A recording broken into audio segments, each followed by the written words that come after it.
Então vamos lá. Vamos falar um pouquinho sobre a crise do Império Romano.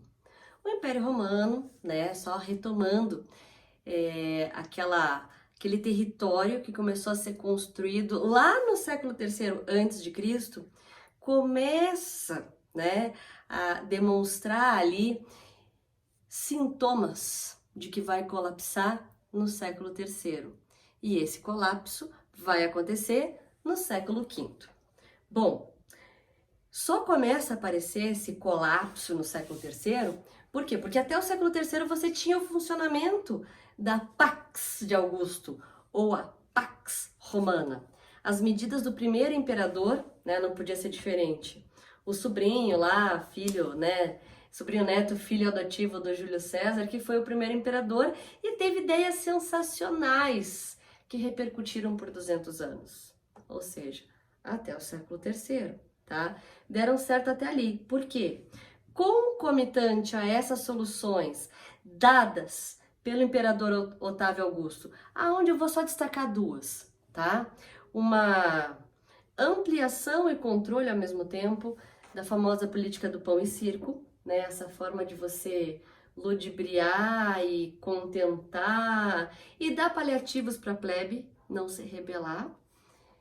Você teve também o super desenvolvimento da cultura romana, intencionalmente, né, pensando em imortalizar o nome desse imperador e deu sucesso. Mas imortalizou também, né, a própria cultura romana genuína, que estava muito misturada, assim, né, com elementos orientais, que é o que a gente conhece como a cultura helenística.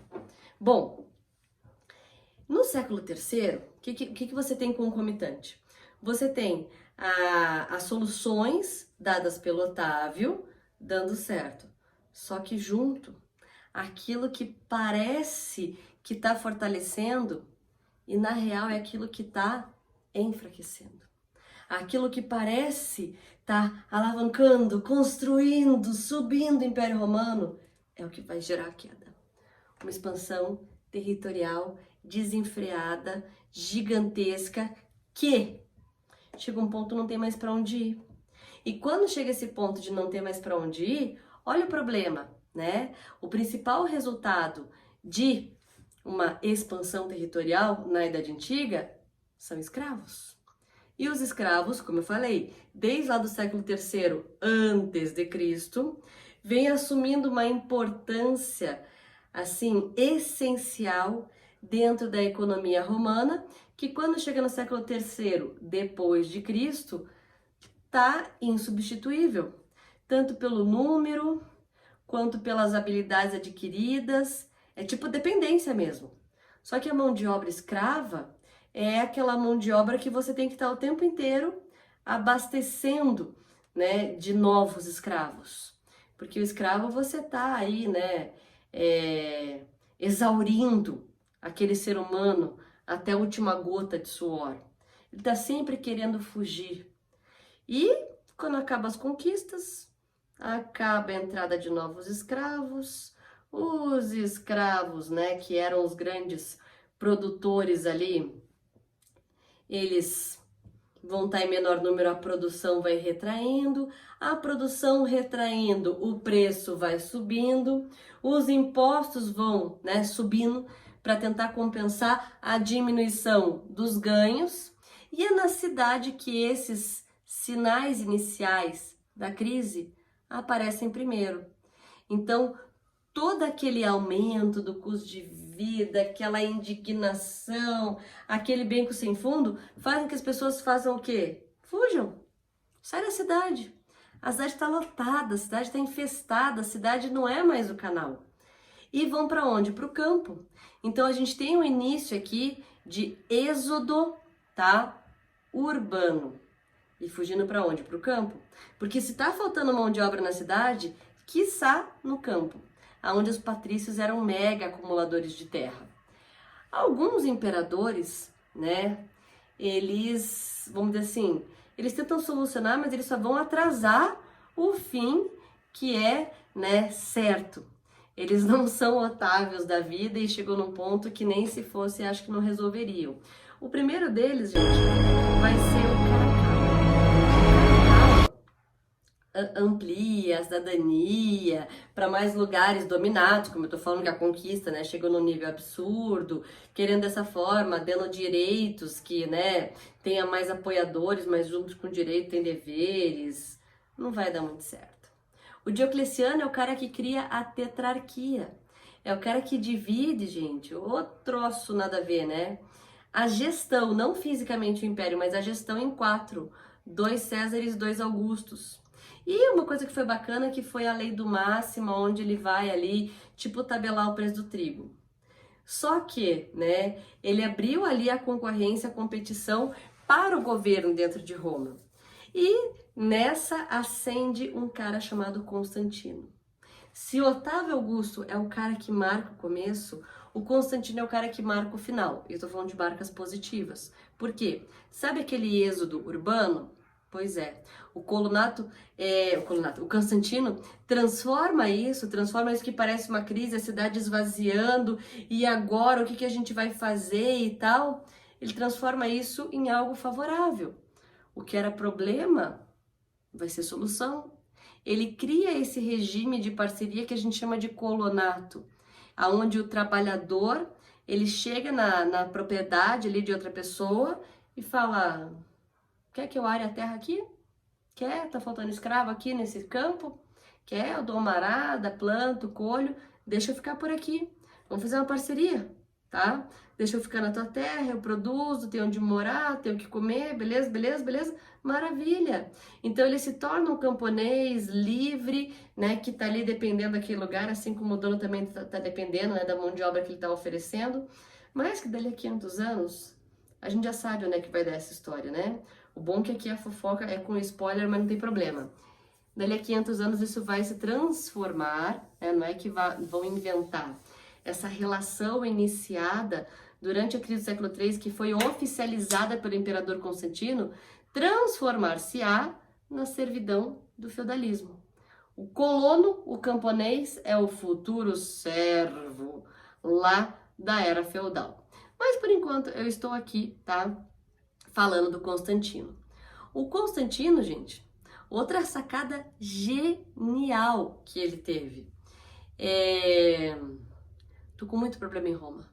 Meu Deus do céu, como minha casa, né? A minha sede do meu governo tá insuportável de reclamação, de sujeira, de violência. Não tem salvação, tá muito caótica. Transferiu a capital. Transferiu a capital para uma cidade grega que originalmente chamava-se Bizâncio, que ele, muito, né, de forma narcisista, não julgo, vai super embelezar, lembra que eu falei do Otávio Augusto, desenvolvendo, né, a cultura, e vai chamar de Constantinopla. Ele dá uma nova capital. Fazemos parte de um país que a gente sabe que um cara que cria uma nova capital, né, que constrói, que muda o centro de comando de um lugar, bem ou mal se eterniza. E além dele ter feito essas duas coisas, uma terceira coisa que ele faz. Ele, gente, se você não pode com o inimigo, você se junta a ele. Desde lá do imperador Tibério, tá, que é o enteado do Otávio, ou seja, desde o iniciozinho do império, você tem, né, o cristianismo aparecendo, porque Cristo nasce no governo do Tibério, e vai ali, enfim, os seus seguidores, né, vão ser super perseguidos durante, enfim, 300 anos. E esse cristianismo, o que é, né? Uma divulgação de uma fé monoteísta numa sociedade politeísta, e uma sociedade politeísta que falava que, né, o imperador ele tinha que ser venerado como um deus. Então era a autoridade do imperador que estava em jogo. E se você, né, se deixa mostrar, não vou dizer magoado, vou dizer atingido, né? Então tá aí, feita, né, a demonstração de fraqueza. Ele vai lá e dá liberdade de culto. Ele dá liberdade de culto pelo Edito de Milão.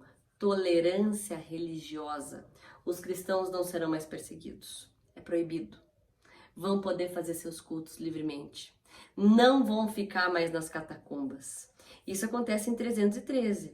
E lá em 390, esse cristianismo que começou com o Constantino sendo, né, liberado, sendo tolerado, vai ser oficializado pelo Edito de Tessalônica. O Teodósio, né, já que eu já pulei aí falando um pouquinho dessa visão sobre o cristianismo, né, o tanto que ele foi perseguido, e olha aqui o final da história, né, a religião está sendo oficializada. Ele é o cara que daí divide fisicamente o império em duas partes. Ele tinha 2 filhos, o Honório e o Arcádio. O Império Romano do Oriente, com capital aonde?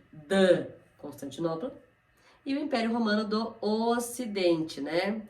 Que por um tempo ficou capital em Ravenna, depois muda para Roma de volta. Acontece que essa parte ocidental já estava muito desgastada, já estava muito defasada, já estava muito zoada.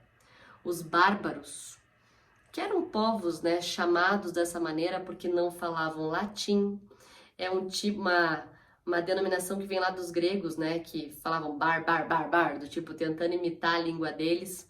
Você tem alguns grupos de povos bárbaros, porque eles se organizavam em tribos, eles não eram unificados, tá? Aonde a maior horda é dos germânicos, tá? Você tem a dos germânicos, tem a dos eslavos, tem a dos burgúndios, mas os germânicos. Os germânicos é um grupo muito grande, é um grupo indo-europeu que você tem vândalos, ostrogodos, godos, lombardos, os francos. Essa horda de bárbaros, ela sempre esteve no perímetro do Império Romano. A invasão começa no século III, quando está essa crise escravista, de forma pacífica. Os bárbaros, eles foram assim providenciais, porque estava faltando gente para poder cuidar das fronteiras. Eles foram sendo aceitos, foram sendo incluídos, foram adentrando.